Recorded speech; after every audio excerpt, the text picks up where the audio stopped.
Today is NFT Internal Controls, but I'm going to talk about more than just internal controls. I'm also going to talk about some of the other things, some of the other considerations that developers, founders need to be thinking about when they're launching an NFT project and bringing it out to the outside world. Because I'm a partner in an accounting firm, we have a large compliance department, so I'm required to share a disclaimer. Starts with the fact that I'm not an attorney, so nothing that I'm saying today is legal advice, and I'm not an accountant, so nothing I'm saying today is tax or financial advice. So kind of leads to the question, there's a missing slide there, about, okay, so why am I here? Why am I speaking to you if I'm not an attorney and I'm not an accountant, and I'm speaking about legal and financial issues? So I like to think of myself as being the quarterback of the digital asset team. I've been in the digital asset space since 2014, working with clients in the early blockchain developers and miners. I work on a consultative basis with clients, helping them figure out how to position their NFT and digital asset projects. I combine 45 years in the technology industry. I usually mumble when I say that, but it kind of explains the gray hair there someplace. I've got background as a programmer, as a system developer, as an analyst. My MBA focuses on accounting and finance, so I bring that into play. And at Citrin Cooper, where I'm a partner, I lead the firm's technology consulting practice and was a co-founder of the firm's digital asset practice. So I've been doing this for a long time. And I'm an entrepreneur. Before joining the firm I'm with, I had my own company for 33 years. So I think like an entrepreneur and understand where you have to evaluate what you know and where you need to be aware of what you don't know. So there's lots of stuff that everybody in the room presumably already knows if they're launching an NFT project. They already know about the fact they need a white paper, they need to be looking for investors, they need a website, they probably need a Discord channel, a Twitter account, they need an idea to start with. They have to be thinking about the intellectual property that's going to be conveyed through their NFT project. They need to think about what it's going to attract, who it's going to attract from an investor standpoint, a purchaser standpoint, what the terms of the IP acquisition may be. And all of that's the stuff that everybody's already thinking about by virtue of being in the space as an entrepreneur. There's a ton of stuff, however, that you need to think about that isn't necessarily going to come to mind. Internal controls are all the things you need to do for your organization to protect yourself. It comes into a couple of layers here. And these are not unique to the NFT or digital asset space. Some of them are. You need to make sure, no matter what, that you are protecting your keys and your seed words.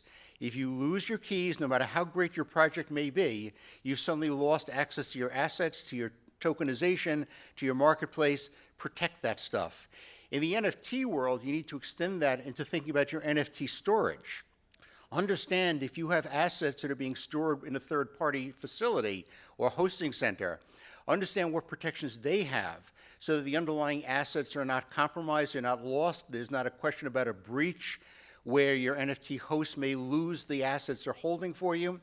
You need to make sure their performance is adequate so that the investors, the buyers who are looking at and using your NFTs can get to what it is that they've purchased. You need to think about segregation of duties, kind of a long term that's got a pretty basic meaning to it. Remember, if you're launching an NFT project, you're running a business.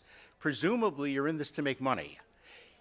As such, you're going to have bills to pay. You're going to be paying developers. You're going to be paying hosting companies. You're going to be paying rent, electricity, intellectual property. You have royalty payments, whatever the payments may be. You want to make sure that the same person, presumably you've got a staff, even if it's just one person or two people working with you, make sure that the person who's writing the check or issuing the disbursements out of your crypto wallet is not the same person who's reconciling those accounts, or if fraud is taking place in your organization, you won't know about it. Or you may not know about it until it's too late. You want to make sure that your smart contracts are tested, because a hack to your smart contract can result in your NFTs going where they're not supposed to go, being replicated and not being non-fungible anymore. Suddenly there are multiple copies of a token out there. You want to take a look at the smart contracts from a control standpoint and make sure that they are in fact operating as intended. This links back into some of the intellectual property consideration. You want to make sure that your intellectual property rights that you're conveying to your NFT buyer, whether it's any ownership, whole or fractional of the underlying asset, whether it's simply rights to market, resell, reuse the access to that NFT, you want to make sure it's clear. You want to make sure it's defined in the smart contract, so if there are royalties coming back, the smart contract is doing that correctly. You want to make sure that the buyers of the NFT understand what they're buying, and that the creators of the assets, which are represented by the NFT, understand what rights they're giving up. It's very important to do this before the NFTs get out to the marketplace, rather than doing so after they get out to the marketplace. These are things that your legal advisors can help you with in terms of the contracts and agreements. These are things that your risk management team can help you with in terms of understanding these internal controls, segregation of duty. Basic cybersecurity is also a key. Make sure wherever your development is going on, wherever your tokens and the underlying assets are being stored, there are appropriate cybersecurity controls, again, because if a hacker can get into your assets, into your code base, you're at risk in terms of losing what you put all your sweat equity into trying to develop, and what your investors have put their fiat currency and cryptocurrency into developing. The prior panel spoke about valuation. I'm going to speak about valuation from a different perspective. If the NFT project you're developing includes any intent for you to retain any of the NFTs for yourself, with the hope that the NFTs will increase in value, and that's part of how you're going to make money on your project, you want to make sure that you're getting a valuation of those NFTs before there's a marketplace established for them. Because once the marketplace is established, you now have capital gains or income gains on those NFTs. If you get a proper valuation of those NFTs before they get a market established, you have the possibility of very favorable tax rates on that. Work with your accounting advisors. Again, not me. Make sure you've got proper accounting advisors involved with that. Make sure you've got proper books and records for your company, because remember, you're a real business. If you ultimately sell the business, as the prior panel was talking about, or when you're filing your taxes, you may be subject to audit. You want to make sure you've got the right books and records there. Legal tax compliance, this marketplace is changing practically daily. About 2 weeks ago, the IRS issued some comments that NFTs are collectibles, which gives them a certain type of tax treatment, potentially securitization treatment.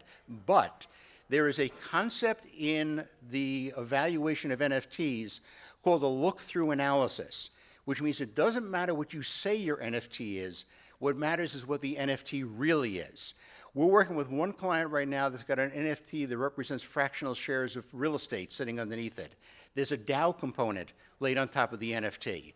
There's an argument that suggests that DAO component with the real asset underneath it and with returns from the subsequent sale of the real asset means this token is not a collectible. This NFT is really a security. The SEC will be all over that. The IRS will be all over that. Make sure you're planning in advance. Think in terms of regulations on a federal level, state level, KYC, AML, money transfer, all kinds of stuff going on. The key thing to take away from this is to get good legal advice from attorneys who understand the digital asset in the NFT space, and from good accounting advice from accountants and financial planners and valuation experts, similarly, who understand the NFT and digital asset space, because not all do. Thank you. I'm open for questions afterwards if anybody has. Thank you very much. Thank you very much.